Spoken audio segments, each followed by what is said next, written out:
Sounds like a plan that you guys should take advantage of. Boy, oh boy. And I'm excited too because they've kind of got us waiting in the wings like, what is it going to be? And Mm-hmm. another thing that we are waiting in the wings to see is whether or not the Hawks will have a bounce back game tomorrow night at State Farm Arena when the opening round playoff series transitions back home, right? Right. So we're looking at that and hoping they can get back in this series. But let's be honest, we're not necessarily looking at it like that tells us that they're going to win the series. So you cannot stop looking at the offseason. You just can't. Right. And Exactly. when you look at the offseason, that means you're looking across the rotation. And once again, when you think about some of the woes that we've seen in this team, a lot of it does hinge on their star, and that's Yeah. Trae Young. So there was an excerpt, a very interesting excerpt recently from a survey in The Athletic. And with Trae Young, they said it should surprise no one. It should not be a surprise that even his fellow players are somewhat skeptical of him these days. He's the franchise centerpiece player, and it's during a time of a lot of tumult, a lot of organizational transition, which means, of course, that's where the spotlight's going to fall. So just like it did in a more flattering light, because when you're up, and you're going to get all the shine, right? Mm-hmm.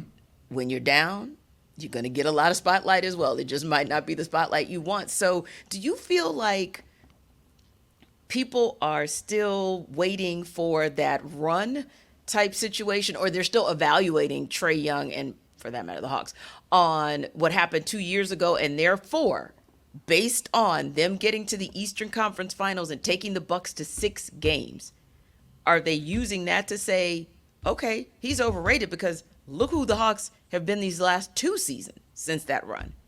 Ooh, wow, that is an amazing question. I think that it's a lot of different factors that go into Trae Young's overratedness, if that's a real word, or I make up a word from time to time. Y'all know how I get down. But I think when overall, if we're just asking me specifically, is Trae Young as a basketball player overrated? No, because what do you rate him?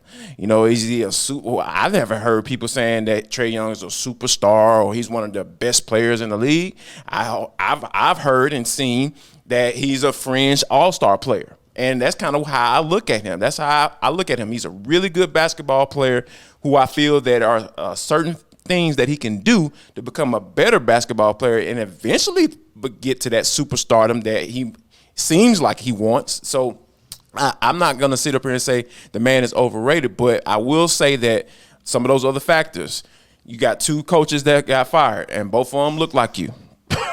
You know what I mean? Now you have Quinn Snyder. Are you going to act right for Quinn? And you got new ownership. I mean, not new ownership, excuse me, but you new front office. Travis Schlenk is Yeah. gone. He was the guy who built that team that went to that 2021 Eastern Conference Final. So he's out the door now. You got a young, inexperienced guy in Landry Fields now running the show, and you got all of the question marks that surrounds that front office and the guys who are participating in that. Nick Wrestler's son. So all those things I feel like are being piled on, which when it comes to Trae Young. Now, granted, he does deserve some blame because he is playing awful right now.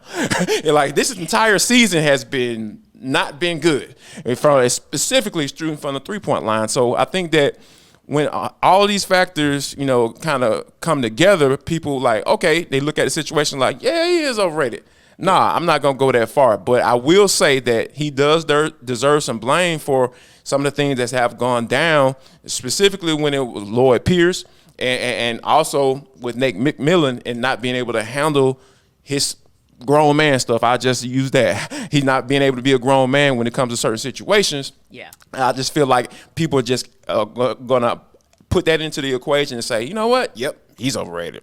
Yeah. And if you compare it to 2 things, number one, if you compare it to Trae from the Eastern Conference Finals a couple years ago, yeah, you might say he was overrated just because there may have been a little bit of overachievement, not just by the Hawks, but by Trae himself. Absolutely, so yeah. if you're comparing him to that, well, yeah, you could say he's overrated because sample size, then sample size now, night and day.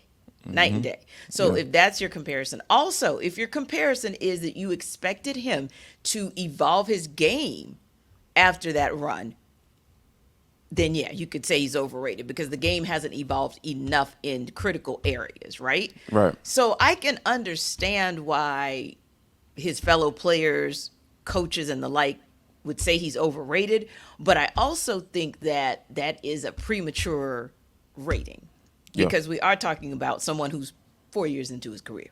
Yeah. So hit me with it if he's 7 years in, a la Michael Jordan. First time you win a championship is your seventh year. Hit me at that point if he hasn't gotten to where we thought he would have gotten based on what happened 2 years ago. And that's where I think I draw the line in, okay, what is your definition of overrated? What are you basing it on? What are the merits of that? But again, I can understand because when you look at the performances in games 1 and 2 of this series, it's like not only do the Hawks need to reset, but if we whittle that thing down, Jarvis, really it's Trae Young who has to reset.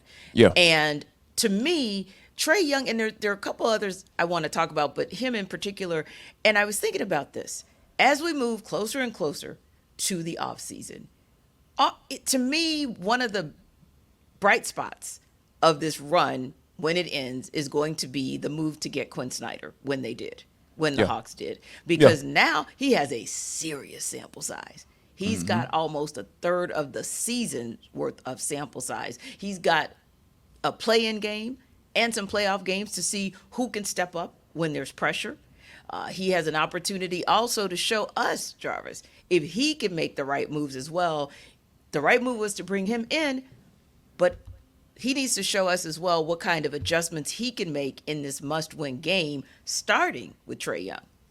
Yeah, I think that when and the thing that kind of gets me a little afraid a little bit. Let me open up my feelings, open up my heart a little bit. Let me open up my chest a little bit here, T. Is when Quinn Snyder says keep shooting. And it was one particular time after practice, or it was during the interview, and Trae Young was just like, "Yes, sir, coach." And I was just like, "Oh, I don't know how I feel about that," because he's been in a shooting slump for basically the entire season, T. Like, and I'm just like, "Okay, that's your response to that." Right. I don't know how I feel about that, because we know he's gonna shoot it. Because you know they had some coaches prior. He already knows you're gonna shoot it. Yeah, exactly. He's like he ain't talking to you, bro. Like I think you need to understand like the message. Like he ain't talking to you. He talking to Jalen Johnson, Sadiq Bey, John Collins, all them folks. You know that's who he's speaking to. But because we know you have confidence in shooting the rocks, but I think that's the thing that. I feel like I don't know if that's the reset. Like it might be, hey man, you need to get people more involved, or you need to get to the basket more. You need to stop turning the ball over. Yes, that might be reset. That's the reset right there. Stop turning over the rock like you doggone DeAndre Hunter or something when you're on the ball. Goodness gracious. Yeah, that has to stop. And I think too there have to be some adjustments that Quinn Snyder is going to make. And I don't want to say Clint Capella I think he's having like a solid series so far, a solid postseason. However, he's not going to have a breakout postseason when he's going up against a team that plays small ball. I mean, they pretty much put forwards out there. And you got Al Horford out here shooting threes at a 45% clip. So that's just, so matchup-wise, that's when you start to say, I mean, at least Onyeka will take a three, regardless of if he's going to make a whole lot of them, but he can at least get out there and give you a 17-foot jumper, or he can give you a three every now and again. He's a bit smaller, so he can bang in there with those forwards, right? And so that's what I'm interested in seeing as well. Not so much that Clint played poorly, but rather what's the favorable matchup in the front court if you can't get a favorable matchup completely across your backcourt. Yeah, and that's going to be the key. Like that's what I'm evaluating, just from a standpoint of, you know, like I know they're not going to win this series, but I want to see what type of adjustments are made as they go through this series, because hey, the way it's looking, it's like it's going to be they only got 2 more games to be able to do that. Indeed, yeah.